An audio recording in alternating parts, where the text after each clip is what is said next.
Ma'am साहब season 6, जहां से हमने शुरुआत की उत्तर प्रदेश के कुछ शहरों से अपनी बिग मेम साहब की खोज की। अर्चना जी बनी है गाजियाबाद शहर की सिटी मेम साहब। जी फॉर जीनियस हुई है वर्तिका जी। नीतू गुप्ता जी अलीगढ़ की सिटी मेम साहब हुई है। हर एक शहर से हमने चुनी एक मेम साहब अपने ग्रैंड फिनाले के लिए।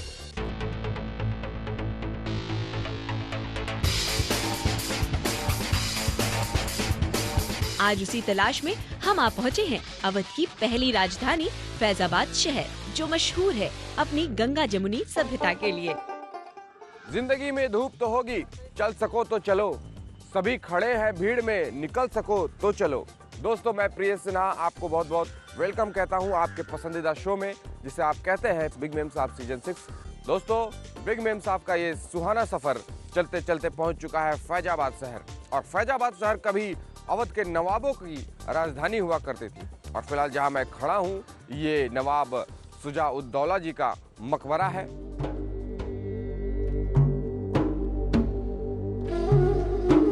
फैजाबाद का इतिहास अत्यंत गौरवपूर्ण और समृद्ध है। अवध के पहले नवाब ने 1730 में फैजाबाद की स्थापना की और 1775 में अवध की राजधानी फैजाबाद से लखनऊ हो गई। दोस्तों, अभी जिस पावन धरती पर मैं खड़ा हूँ, ऐसा कहा जाता है कि प्रभु श्री रामचंद्र के आखिरी बार चरण कमल यहीं पड़े थे। इसी धरती के किनारे सरयू नदी में उन्होंने जल समाधि ले लिया था। लोगों का ये भी मानना है कि प्रभु श्री राम इसके बाद विलुप्त हो गए थे और इसी वजह से इस घाट का नाम गुप्तार घाट पड़ा। जैसा कि मैंने आपको अभी अभी गुलाबबाड़ी घुमाया और अभी मैं गुप्तार घाट पे खड़ा हूँ। और इसी वजह से भारत को अनेकताओं में एकता का देश कहा जाता है। और यह बात पूरी तरह से सिद्ध होता है फैजाबाद जैसे छोटे शहरों में आने पर। यही है हमारी गंगा जमुनी तहजीब। फैजाबाद से बिल्कुल निकट बसा अयोध्या प्रभु श्री राम की जन्म और कर्म स्थली दोनों है। अयोध्या नगरी के दर्शन हेतु दूर दूर से श्रद्धालु यहाँ आते हैं।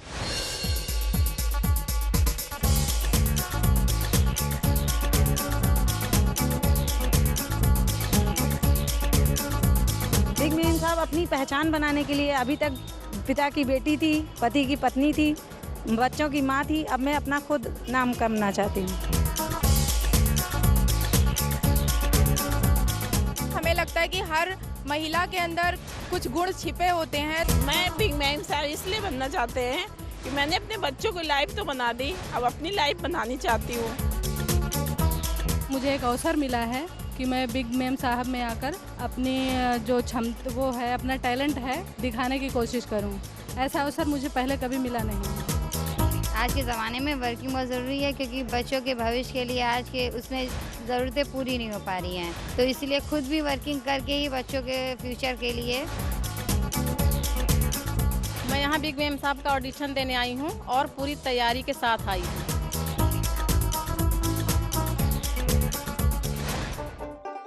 आप बिग मेम साहब क्यों बनना चाहती हैं? क्योंकि मैं इसके जरिए टीवी के सामने भी आना चाहती हूँ। मैं एक बेटी भी हूँ, माँ भी हूँ। अब मैं भी एक बिग मेम साहब भी बनना चाहती हूँ। अब माँ, बेटी या पत्नी के रूप में आपको सबसे अच्छा कैरेक्टर आपको कौन सा लगा? एक माँ का रोल सबसे अच्छा है। आप अपने बच्चों को क्या बनाना चाहती हैं? बेटी आईएएस बनना चाहती है और बेटा कंप्यूटर इंजीनियर बनना चाहता है। शादी नहीं हुई थी तब तक जिम्मेदारियां नहीं थी। शादी के बाद रिस्पॉन्सिबिलिटी ज़्यादा हो गई, इस वजह से कुछ नहीं कर पाए। उससे पहले हम एक टीचर थे जो बच्चों को शिक्षित करते थे। प्रयास था ज़्यादा से ज़्यादा बच्चों को पढ़ा सकें, शिक्षित कर सकें। मैम, मेरे हस्बैंड बहुत सपोर्टिव हैं, वो भी मैम टीचर हैं, तो हम दोनों एक ही जॉब में हैं। इस वजह से मैम दोनों एक दूसरे की प्रॉब्लम्स को अच्छी तरह से समझते हैं। हम दोनों बेसिक में प्राइमरी में बच्चों को पढ़ाते हैं। जॉइंट फैमिली में आप हैं? मैम, पहले जॉइंट फैमिली थी, चूँकि मेरी मदर इन लॉ की डेथ हो चुकी है, तो हैं मेरे ससुर हैं, हस्बैंड हैं और मेरी दोनों बेटियाँ हैं। आपके हस्बैंड आपको कितना प्यार करते हैं? प्यार को हम परिभाषित नहीं कर सकते हैं, शब्दों में नहीं। प्यार कहने की चीज़ नहीं है मैम, समझने की चीज़ है। आपका कोई सपना होगा? टीचर बनने का मेरा बहुत शौक़ था, लेकिन मैं बन नहीं पाई। मेरी पढ़ाई थोड़ा कम हुई है क्योंकि मेरी मम्मी ख़त्म हो गई। हम छोटे थे तभी, तो हम पढ़ाई उतना कर नहीं पाए पूरा। अगर आपको 1 करोड़ रुपए मिल जाता है तो आप उसको कैसे कैसे खर्च करेंगी? अगर मुझे पैसा मिल गया तो पहले मैं अपना घर बनाऊंगी, फिर अपने बेटी के ऊपर खर्च करना चाहती हूँ। उसको मतलब अच्छी से अच्छी शिक्षा देना चाहती हूँ। बिग मेम साहब आप क्यों बनना चाह रही हैं? बिग मेम साहब एक ऐसा प्लेटफॉर्म है जो घरेलू औरतों के टैलेंट को साबित करता है। तो मैं भी बिग मेम साहब बन के ये साबित करना चाहती हूँ कि जो घर में औरतें हैं जो खाना बनाती हैं, बर्तन धोती हैं, उनमें भी कुछ टैलेंट होता है। आपको कार्टून देखना पसंद है तो अपने हस्बैंड को भी कोई संबोधन आप देती होंगी? जी, मिस्टर बीन।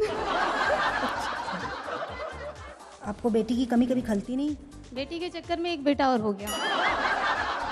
अगर आपके परिवार में कोई नहीं है तो आपको उनकी कमी लगती है? किस तरह से लगती है आपको कि वो होते तो क्या करते, कैसे आपको सपोर्ट करते? होते तो साथ में जाते, कहीं जाने परेशानी होती है, हस्बैंड के ही साथ जाना होता है। बिग मेम साहब में आप क्यों आना चाहिए? क्योंकि घर से बाहर निकल के देखना चाहते हैं बाहर की दुनिया कैसी है और अपनी अलग पहचान बनाना चाहते हैं। आप सुबह उठें बिल्कुल फ्रेश हो करके और अचानक आपको सास बिना वजह के कुछ बोलने लग जाएं, गुस्सा करने लग जाएं, तो आपका रिएक्शन क्या होगा? आप क्या करेंगे इस समय? तो पहले तो सोचेंगे किस लिए डांटी हैं, क्योंकि गलती हमारी है तो इसलिए डांटेंगी।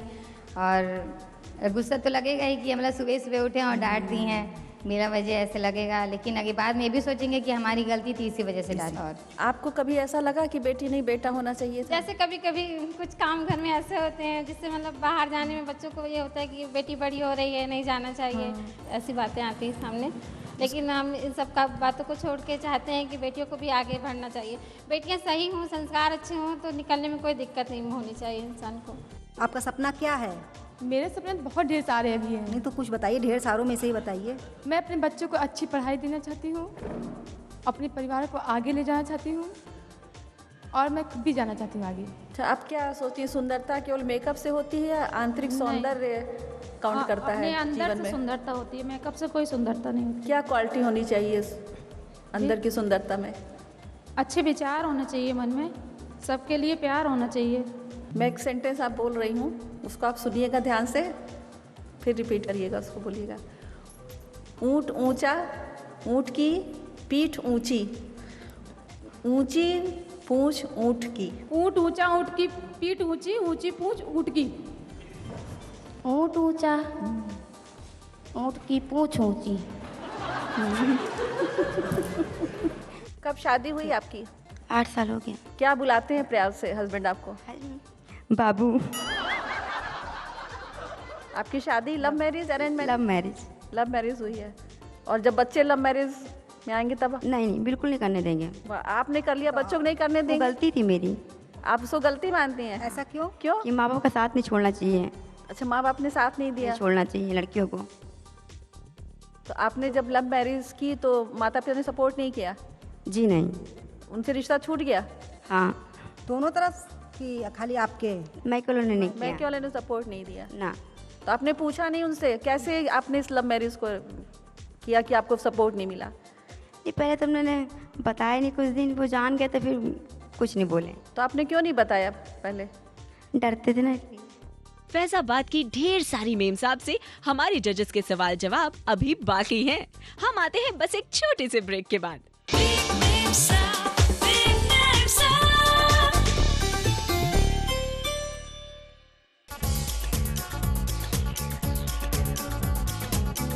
चल रहा है फैजाबाद में बिग मेम साहब का सिटी ऑडिशन। आइए मिलते हैं अपने अगले पार्टिसिपेंट से। बिग मेम साहब से अपनी पहचान आप कैसे बनाएंगे? मैं नेम फेम सब चाहती हूँ और मैं ये चाहती हूँ कि मैं पुअर्स की मदद करना चाहती हूँ। तो मैं चाहती हूँ कि अगर मैं ऐसा कुछ होता है तो मेरी पहचान हो सकती है। क्या आपको लगता है कि महिलाओं को आरक्षण मिलना चाहिए? बिल्कुल, महिलाओं को आरक्षण मिलना भी चाहिए। वैसे महिलाएं आजकल सब कुछ कर पा रही हैं क्योंकि वो समाज में कंधे से कंधा मिलाकर चल रही हैं, तो आरक्षण तो बनता ही है। हस्बैंड क्या करते हैं आपके? नेतागिरी का करते हैं बस। नेतागिरी। आपको अच्छा लगता है नेतागिरी करते हैं तो? अच्छा लगता है जब कोई बहुत परेशान रहता है। कभी कभी तो रात के 2 बजे लोग आते हैं। आपके परिवार में कौन कौन है? जी, मेरे 2 ससुर हैं, 2 सास हैं। 2 ससुर? जी नहीं, 2 ससुर और 2 सास। क्या जी, दोनों भाई जैसे साथ में। अच्छा भाई हैं। मतलब ससुर दोनों भाई आपके साथ? ससुर, सास, ससुर 2 भाई हैं। समाज को आप क्या शिक्षा देना चाहती हैं? समाज कोई को संदेश, कोई मैं शिक्षा? ये बताना चाहूँ, देखिए शिक्षा तो बहुत ज़रूरी है और ख़ासकर महिलाओं के लिए तो बहुत ही ज़रूरी है, क्योंकि इससे हमारे विचार अच्छे होते हैं। हम अपने घर गृहस्थी या परिवार हर तरह से एक समाज को भी अपना एक अच्छा योगदान दे पाते हैं इससे। क्या विचार है वैसे आपका दहेज पर? लेना चाहिए, नहीं लेना चाहिए? नहीं, वैसे तो अब हर माँ बाप अपने बच्चों को देना ही चाहता है, जितना उसकी वो हो दे, ज़बरदस्ती नहीं करनी चाहिए। बाकी तो आपके पति का नाम? जी, विकास मिश्रा। आप अपने पति के बारे में 5 सेंटेंस बोलिए, मतलब नाम लेके 5 बार नाम आना, जैसे हर उसमें पहले नाम फिर वो नाम। तो मेरे हस्बैंड विकास मिश्रा, वो एडवोकेट हैं। उन्होंने मेरा बीएड करने में भी बहुत सपोर्ट किया है। उन्होंने फिर विकास जी ने मेरा बीएड करने में भी सपोर्ट किया है। और हमारी फैमिली, हमारे मायके और ससुराल में बहुत डिफरेंस है, क्योंकि यहाँ हम लोग ओपन माइंडेड हैं और हमारे ससुराल में गांव से रिलेटेड हैं, तो वहाँ का एटमॉस्फेयर ही दूसरा है। तो वहाँ पर भी हमको काफ़ी सपोर्ट करते हैं। गांव जाती हैं अगर आप तो घूंघट में जाती हैं या घूंघट हटा के जाती हैं? नहीं, वहाँ पे तो घूंघट चाची लोग करती हैं, हमारी सास करती है, तो फिर ऑब्वियसली हमको भी करना ही पड़ेगा। अब गांव में क्या परिवर्तन लाना चाहती हैं? गांव में हमारी तो यही कोशिश है कि अब हमारी जो देवरानी आएंगी उन लोग को इस एटमॉस्फेयर से थोड़ा सा दूर रखें, कि पुराना कल्चर अब हटे और अब नए जनरेशन की शुरुआत है। तो फिर आपके परिवार में कौन कौन है? मेरी बड़ी फैमिली है, हम लोग 14 लोग साथ में रहते हैं। एक साथ 40 लोग एक घर में? जी, अभी तो एक साथ ही रह रहे हैं। अच्छा, तो उन सबका खाना कौन बनाता है?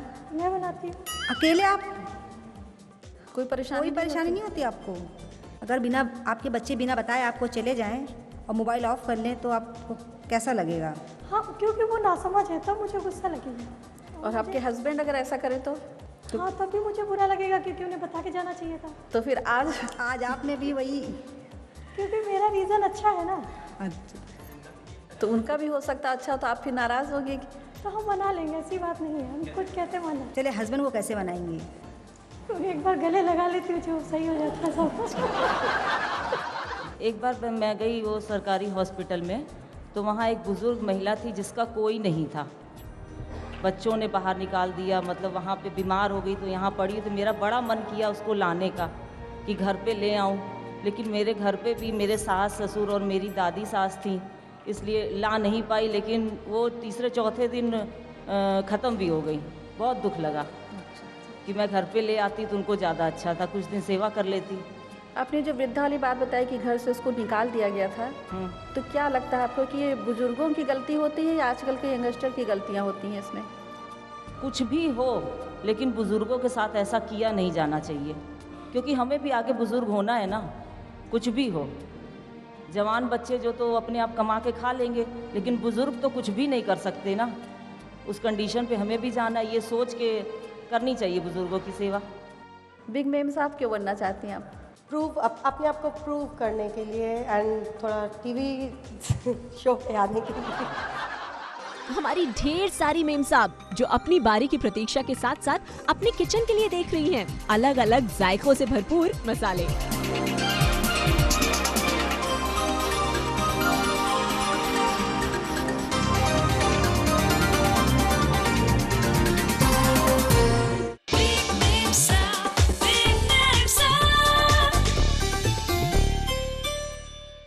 झूठ किस बात पे बोल जाते हैं? कहीं घूमने कहीं और जाते हैं और बताते कहीं और हैं, बस। आपके हस्बैंड आपको कैसे मनाते हैं जब झूठ एक्सेप्ट कर लेते हैं? फिर आप नाराज तो होती होंगी झूठ बोले? बिल्कुल बिल्कुल। तो कैसे मनाते हैं आपको?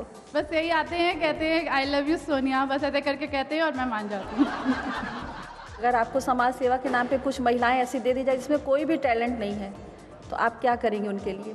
हर एक पर्सन में उसकी अपनी एक मतलब क्वालिटी होती है, जो उसकी क्वालिटी होगी उसी के हिसाब से उसको मतलब मैम आगे टैकल करना पड़ता है और आगे उसको इम्प्रूव करना पड़ता है। परिवार में, अपनी फैमिली में किसकी वजह से आपको ज़्यादा फ्रस्ट्रेशन होता है? टेंशन किससे ज़्यादा होता है? टेंशन किससे ज़्यादा होती है?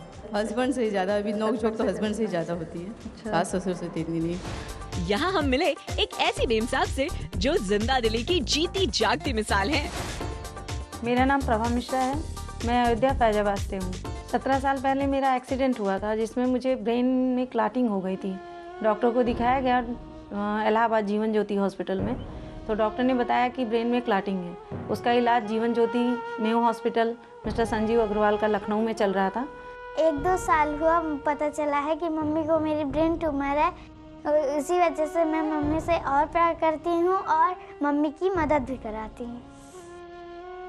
डॉक्टरों की सलाह से जो है ना, उन्होंने कहा कि बहुत कम समय है। ब्रेन में मेरे डॉक्टर ने बताया ऐसी जगह पर मुझे ट्यूमर है कि जहाँ पर ऑपरेशन या उसके साथ छेड़छाड़ करने पर मेरी आँख की रोशनी जा सकती है, मुझे पैरालिसिस हो सकता है या ऑन द स्पॉट मेरी डेथ हो सकती है या हम कोमा में जा सकते हैं। इसलिए हमारे घर में कोई भी ऑपरेशन करने के लिए तैयार नहीं हुआ। जिस बच्चे को भी मम्मी के ना रहने पे जैसा फील होता है वैसा तो मुझे भी होगा। मेरी बेटी 10 साल की है लेकिन वो मुझे मेरा ख्याल माँ की तरह रखती है। प्रभा जी के इस अद्भुत साहस को हम सलाम करते हैं। सलाम है इस हिम्मत को, इस ताकत को, नारी के इस वजूद को।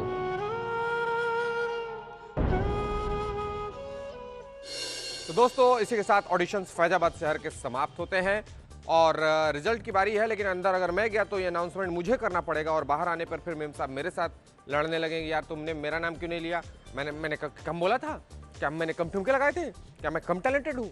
तो कौन पड़े इस लफड़े में, ये काम मैं अपने जूरी मेंबर्स को देता हूँ। हम ही है हमारी पहचान।